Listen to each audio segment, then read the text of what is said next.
y buscar Primera de Juan, no el Evangelio de Juan, sino la Epístola de Juan, Primera de Juan, capítulo 5, versículo 13. He estado memorizando un poco y quiero que usted revise si lo estoy citando bien, y utilizaré la versión Reina Valera. Primera de Juan, capítulo 5, versículo 13. Estas cosas os he escrito a vosotros que creéis en el nombre del Hijo de Dios, para que esperéis tener la vida eterna.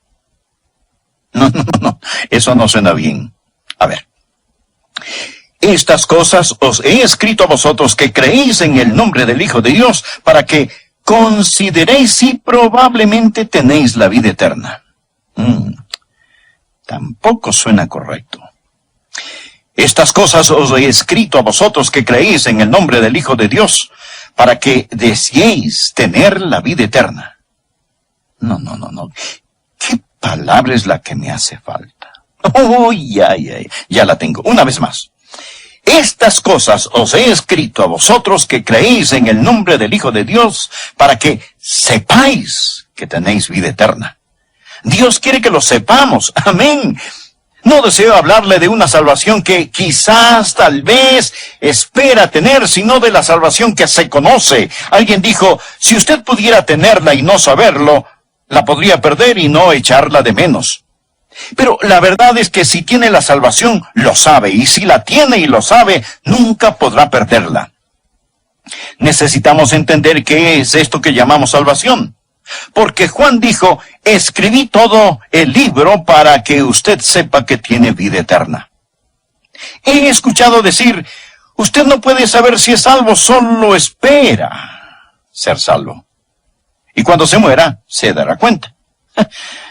No quiero esperar hasta que me muera para darme cuenta si soy salvo o no.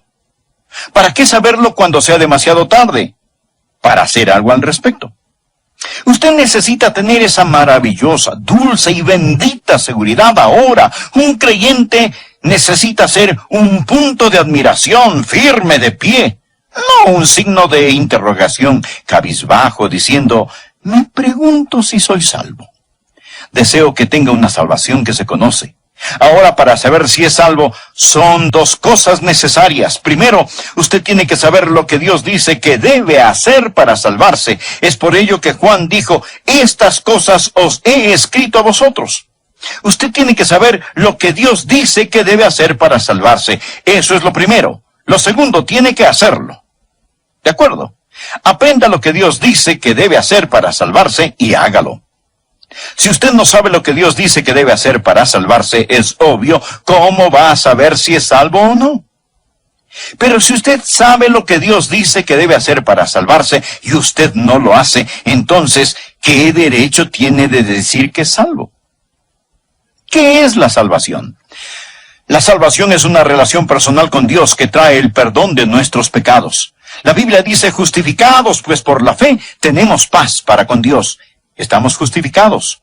1, eso significa que nuestros pecados están enterrados en la tumba del olvido de Dios. Y número 2, significa que tenemos paz con Dios.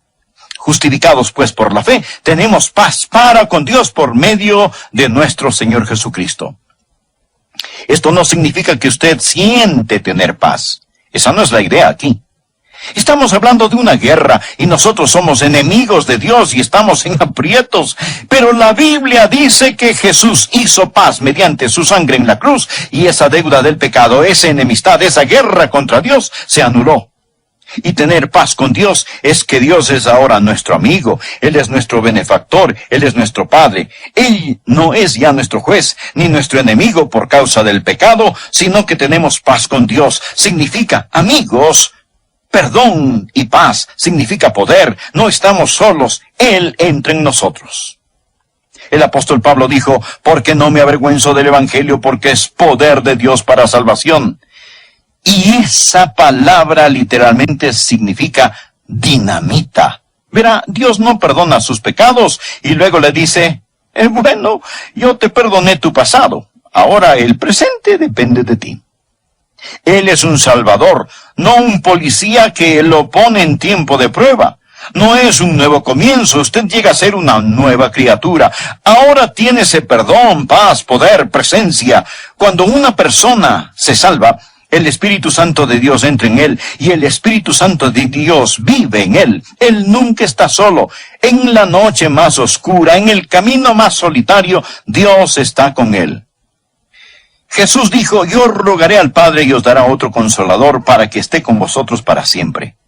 Por ello creo que una vez que usted es salvo, Él lo mantendrá salvo, porque la Biblia dice muy claramente que el Espíritu Santo permanecerá en usted para siempre. Mas escuche, existe este perdón, existe esta paz, existe este poder, existe esta presencia, y ser salvo literalmente significa que Dios le da perfección. No, eso no significa que le van a salir alas y una aureola. No significa que nunca más pecará. Mas cuando Dios lo ve ante sus ojos, cuando usted se salva, la Biblia habla de los espíritus de los justos hechos perfectos. Ante los ojos de Dios, usted será perfecto. Esta es solo la introducción.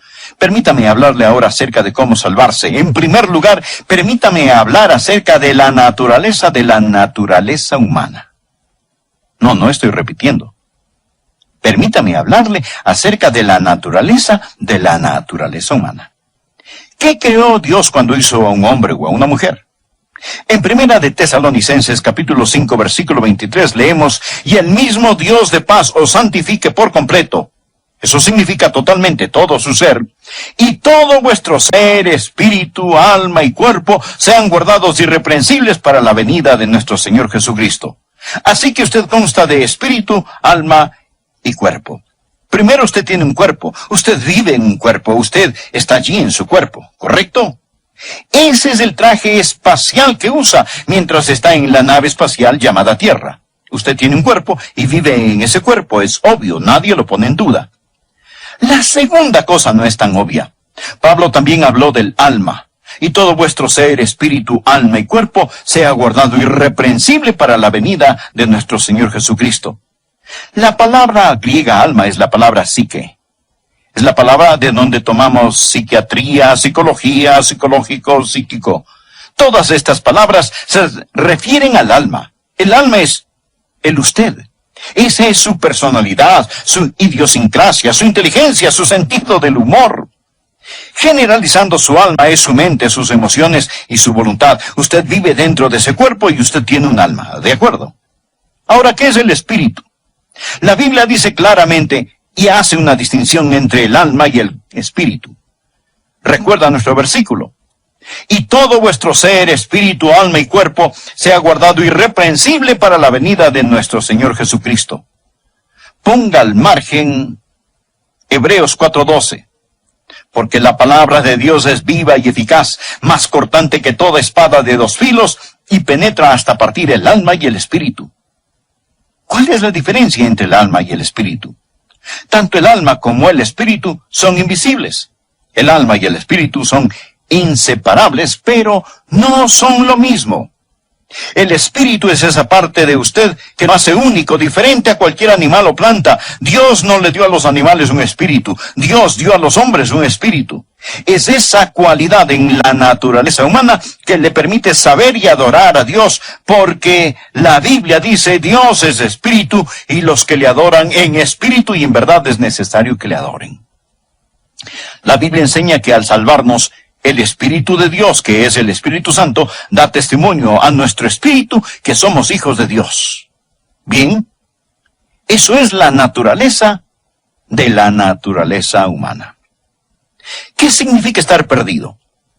Nosotros hablamos acerca de recibir la vida eterna. Bien, ¿quién necesita salvarse? Los que necesitan salvarse son aquellos que están perdidos. ¿Y por qué Jesús vino a la tierra? ¿Jesús vino a la tierra para alimentar a los hambrientos? ¿Vino Jesús a la tierra para sanar a los enfermos? ¿O para educar a las personas? No. ¿Por qué vino Jesús a la tierra? Por una sola razón. Él nos dice cuál es en Lucas 19:10. Porque el Hijo del Hombre vino a buscar y a salvar lo que se había perdido, lo que se había perdido. Ahora, esa es la condición de todo hombre, mujer, adolescente y jovencito o jovencita sin el Señor Jesucristo.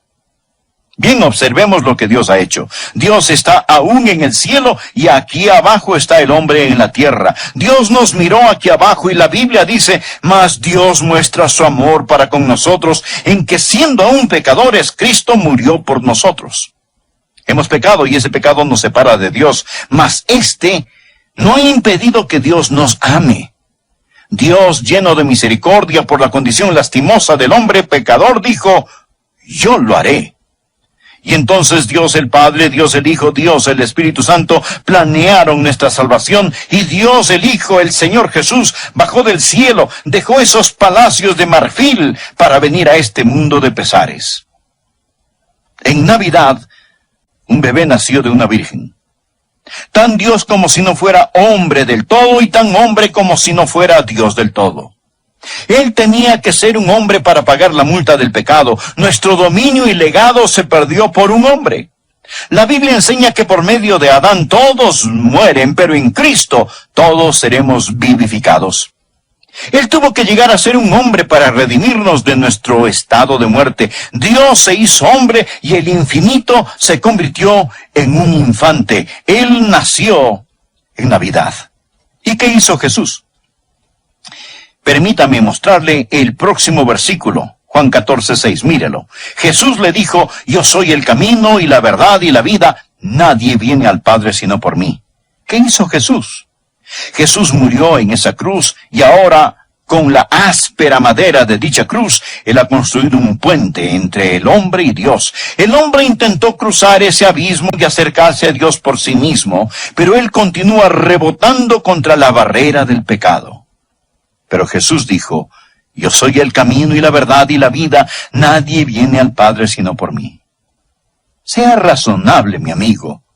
No piense que Jesús es un buen camino al cielo. Él no es un buen camino al cielo, Él es el único camino al cielo. En Hechos 4:12 leemos, y en ningún otro hay salvación, porque no hay otro nombre bajo el cielo dado a los hombres en que podamos ser salvos. Deseo hacerles esta pregunta. Si hubiera algún otro camino al cielo, ¿usted no cree que Dios lo hubiera tomado? ¿Piensa que Dios hubiera permitido que su amado Hijo muriese en esa cruz y derramara su sangre si existiera algún otro camino? Por ello el apóstol Pablo dice en el libro de Gálatas, si por la ley fuese la justicia, entonces por demás murió Cristo. Si usted pudiera salvarse por ser bueno, entonces, ¿por qué murió Jesús en esa cruz? Él no murió como mártir, ni fue un accidente. Él fue crucificado antes de la fundación del mundo. ¿Por qué? Dios vino a la tierra para que podamos ir al cielo. Él llegó a ser el Hijo del Hombre para que podamos llegar a ser hijos e hijas de Dios. Él nació de una virgen para que podamos nacer de nuevo. Él llevó mi pecado, su pecado, nuestro pecado en la cruz. La Biblia dice que por medio de su cruz, Él reconcilió al hombre con Dios. Así que, ¿qué debo hacer para ser salvo? Y ellos dijeron, cree en el Señor Jesucristo y serás salvo. Me alegro que no dijo, todos los que quieran salvarse corran alrededor de la cuadra. Algunos niños lisiados no pueden correr. Me alegro que no dijo, todos los que quieran salvarse lean toda la Biblia. Algunas personas no pueden leer. Me alegro que no dijo, todos los que quieran salvarse den $1,000. Algunas personas no tienen ni $1. Pero hay algo que cualquiera puede hacer y todos debemos hacer para salvarnos. Y lo mismo que Pablo le dijo al carcelero de Filipos, yo se los voy a repetir ahora. Hechos 16:30. ¿Qué debo hacer para ser salvo? Ellos dijeron, cree en el Señor Jesucristo y serás salvo.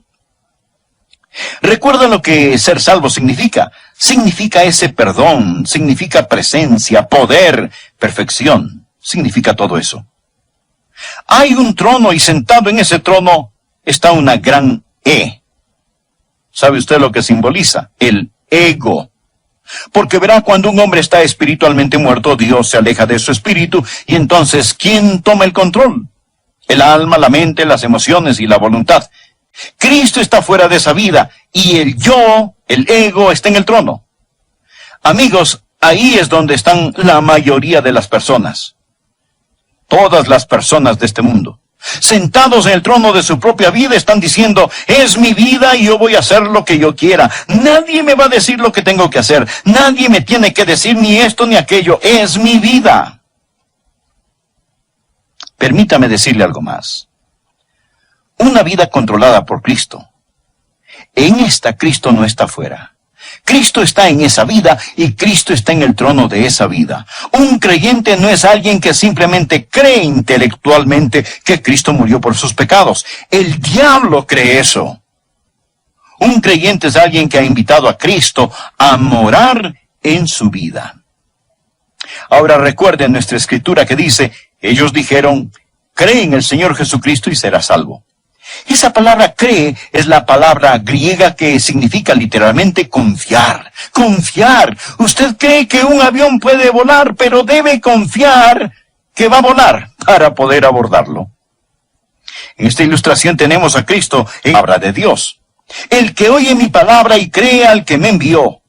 La palabra cree se usa unas 99 veces en el Evangelio de Juan. Creer, confiar. Cree al que me envió. Crea en el Dios que envió al Salvador, el Señor Jesucristo, y crea en el Salvador. Cree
al que me envió. Ahora note esto.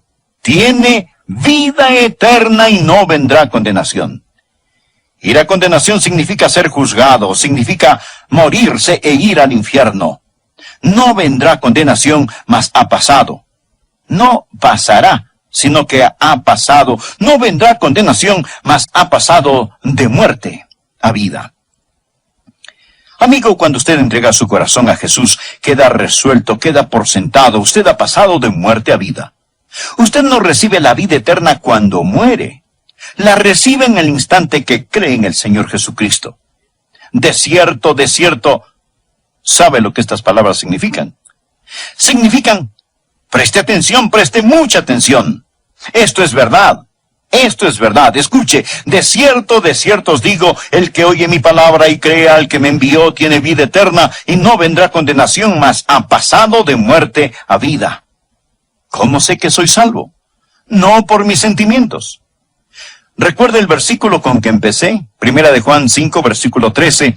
Estas cosas os he escrito a vosotros que creéis en el nombre del Hijo de Dios para que sepáis que tenéis vida eterna. Si dependo de mis sentimientos, no tendría la seguridad, y mi seguridad variaría con la condición de mi hígado. Pero tengo su palabra. De cierto os digo, el que oye mi palabra y cree al que me envió tiene vida eterna, y no vendrá condenación, mas ha pasado de muerte a vida. Esta es la forma en que funciona el tren de Dios. Tenemos la locomotora, el vagón con el carbón y el furgón de cola. Ahora digamos que usted es el ingeniero en ese tren. El carbón está en el vagón del medio y usted quiere que el tren camine. Pregunta, ¿pondría el carbón en el furgón de la cola o en la locomotora, en el motor? ¡Qué pregunta tan tonta! Claro, usted pondría el carbón en el motor. Si usted pone el carbón en el furgón de cola, el tren simplemente se quedará ahí. Pero si pone el carbón en el motor, el tren se moverá. ¿Cierto? Diga amén. ¿Está de acuerdo? El motor o locomotora son los hechos. Cree en el Señor Jesucristo y será salvo. Cristo murió por nuestros pecados conforme a las Escrituras. Justificados pues por la fe tenemos paz para con Dios por medio de nuestro Señor Jesucristo. Amigos, estos son hechos. No estoy hablándoles acerca de denominaciones, bautistas, metodistas, presbiterianas, etcétera, etcétera. Estoy hablándoles acerca de los hechos bíblicos. Cree en el Señor Jesucristo y serás salvo. ¿Y qué hace con su fe? Usted pone su fe en los hechos de Dios, pone el carbón en el motor. No ponga la fe en los sentimientos. O sea, no ponga el carbón en el furgón de cola. Si lo hace, su tren no se moverá. Ponga su fe en los hechos de Dios y éste caminará, y al mirar hacia atrás verá que el furgón de cola le sigue. De hecho, el tren no necesita tener un furgón de cola para caminar, ¿no es cierto? Yo he visto trenes sin vagones. Verá, ni siquiera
tiene que tener los sentimientos. No se aferre a los sentimientos. Yo disfruto mi salvación realmente, sí. Yo estoy contento que el Señor Jesucristo es mi Salvador. Amigo, yo no sé que soy salvo porque estoy feliz. Estoy feliz porque sé que soy salvo. ¿Ve la diferencia? Estoy feliz porque sé que soy salvo. Cuando usted empieza a poner su fe en los hechos de Dios, entenderá, es verdad, soy salvo. Y luego viene la experiencia, el gozo de conocer al Señor Jesús.